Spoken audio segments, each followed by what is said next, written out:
আরাফার সিয়াম পালনের মাধ্যমে আমরা জিলহজ্জের প্রথম 10 দিনকে মূল্যায়ন করব। জিলহজ্জের 1 থেকে নিয়ে 10 তারিখ পর্যন্ত এর মধ্যে একটা দিন রয়েছে, যে দিনটার নাম হচ্ছে ইয়াউমুল আরাফা, আরাফার দিন, অর্থাৎ 9 জিলহজ্জ আরাফার দিন।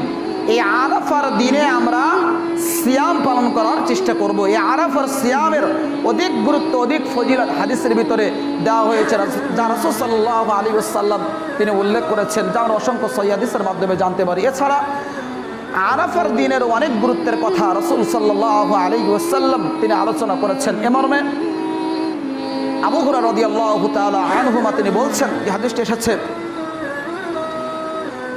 সহিহুল বুখারী গ্রন্থের 1519 নম্বর হাদিসটা আপনারা খুলে পাবেন। এছাড়া সহিহ তারগীব ও তাহরিবের 1155 নম্বর হাদিসটা খুলে পাবেন। রাসূল সাল্লাল্লাহু আলাইহি ওয়াসাল্লাম বলেছেন হাদিসে কুদসি, আল্লাহ সুবহানাহু ওয়া তাআলা আরাফার দিন আল্লাহ রাব্বুল আলামিন নিম্ন আকাশে অবতরণ করেন। নিম্ন আকাশে এসে ফেরেশতাদেরকে উদ্দেশ্য করে বলেন, এ ফেরেশতারা তোমরা সাক্ষী থাকো, এ ফেরেশতারা তোমরা সাক্ষী থাকো, আরাফার মাঠে এই যে সকল ব্যক্তিরা উপস্থিত হয়েছে আমি আল্লাহ রাব্বুল আলামিন তাদেরকে আমি ক্ষমা করে দিলাম। সুবহানাল্লাহ।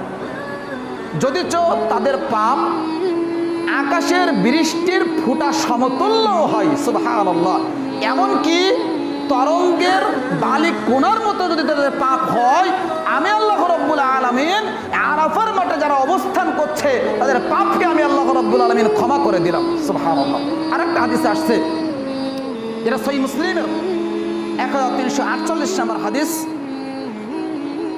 রাসূল সাল্লাল্লাহু আলাইহি ওয়াসাল্লাম বলেছেন, আরাফার মাঠে মানুষ যেদিন উপস্থিত হয় এই দিন আল্লাহ রাব্বুল আলামিন মানুষদেরকে এত বেশি জাহান্নাম থেকে মুক্তি দেন, যা অন্য কোনো দিনে এত জাহান্নাম থেকে আল্লাহ মুক্তি দেন না। এবং ফেরেশতাদের সামনে আল্লাহ রাব্বুল আলামিন বড়ত্ব করে বলতে থাকেন, এই ফেরেশতারা আরাফার মাঠে এই সকল ব্যক্তিরা কি চায়, অর্থাৎ তারা যা চায় তাদেরকে আজকে তাই প্রদান করা হবে। সুবহানাল্লাহ। সম্মানিত মাসজিদের মুসল্লি, তাহলে আমরা উল্লেখিত দুটি হাদিসের বিবরণে বুঝতে পারি, যারা হজ করতে গিয়েছে বা হজ করতে যাচ্ছে বা হজ করতে যাবে তাদের একটা বিশেষ ফজিলত, একটা বিশেষ গুরুত্বের কথা উল্লেখিত দুটি হাদিসে রাসূল সাল্লাল্লাহু আলাইহি ওয়াসাল্লাম তিনি উল্লেখ করেছেন, পেশ করেছেন, তুলে ধরেছেন।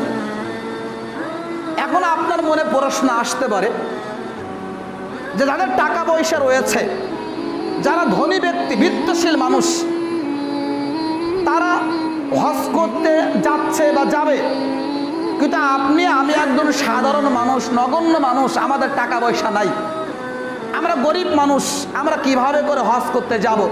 যাদের টাকা পয়সা রয়েছে তারা তো হজ করতে গেল, তারা মর্যাদা লুফে নিল, ফজিলত তারা লুফে নিল। এখন আপনি আমি গরিব মানুষ, কিভাবে করে আমরা এই ফজিলতগুলো নেব?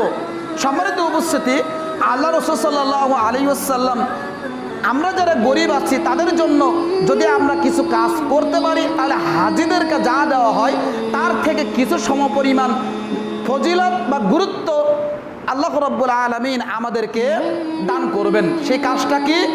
যদি আপনি আমি আরাফার দিনের সাথে মিলিয়ে ওই দিনে সিয়াম পালন করি, তাহলে কিছু ফজিলত আপনি আমি নিতে পারি, যেটা রাসূল সাল্লাল্লাহু আলাইহি ওয়াসাল্লাম বলেছেন।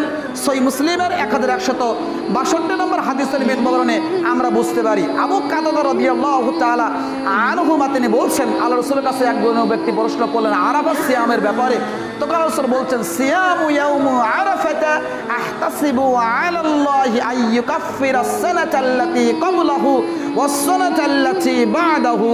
আমি আল্লাহ রাব্বুল আলামিনের নিকটে আরাফার সিয়ামের ব্যাপারে আশা রাখি, আরাফার সিয়ামের ব্যাপারে আল্লাহর নিকটে আমি আশা রাখি, এই সিয়াম পালনের মাধ্যমে আল্লাহ রাব্বুল আলামিন আগত এক বছর, বিগত এক বছর, আগামী এক বছর, পূর্বের এক বছরের পাপকে আল্লাহ রাব্বুল আলামিন মোচন করে দেবেন, ক্ষমা করে দেবেন। জোরে বলুন সুবহানাল্লাহ। এমন কোন কোনো ইবাদত পৃথিবীতে নেই যে ইবাদত করলে অগ্রিম আগামী 1 বছরের পাপ আপনার ক্ষমা হবে। কিন্তু এই সিয়ামের কথা আল্লাহ রাসূল বলেছেন, আরাফার সিয়াম এমন একটা গুরুত্বপূর্ণ সিয়াম, যে সিয়াম পালন করলে আপনার আগামী 1 বছরের পাপ তো ক্ষমা হবেই, এবং পিছনের 1 বছরের পাপ আল্লাহ তাআলা ক্ষমা করে দেবেন, মোচন করে দেবেন। সুবহানাল্লাহ। তাহলে আমরা এই সিয়াম আমরা যেন প্রত্যেকেই পালন করতে পারি। আল্লাহ আমাদের তৌফিক দান করুন।